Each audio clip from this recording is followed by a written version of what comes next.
అలాగే చెయ్యాలని చెప్పింది. కాబట్టి శివాలయంలో ప్రదక్షిణము అందరికీ ఒక్కలా ఉండదు. శివాలయంలో ప్రదక్షిణం చేసేటప్పుడు పదఘట్టన వినపడకూడదు. మీ అడుగుల చప్పుడు కాని వినపడిందా ప్రదక్షిణం చేసేటప్పుడు మహాపాపం వేస్తారు ఖాతాలో. పాదాల చప్పుడు వినపడకుండా ప్రదక్షిణం చేస్తే పరమశివుడు అంత ప్రసన్నుడవుతాడు. శివాలయంలో ప్రదక్షిణం చేత వచ్చేస్తుందంతే శక్తి అంతా. ఎలా ప్రదక్షిణం చెయ్యాలని అడిగారు.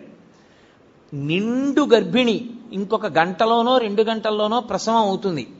కిందంతా బిందెతో నూనె పోసేశారు. ఆమెకు ఒక పెద్ద బింది ఇచ్చి నీళ్లు చంకలో పెట్టారు, డొక్కలో.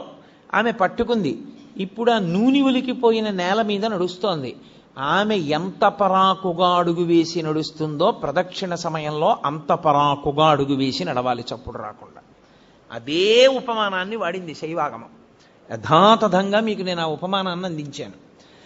అంత మెల్లగా పదఘట్టన లేకుండా తిరగవలసి ఉంటుంది. అందుకే అడుగడుగు ప్రదక్షిణం అంటారు.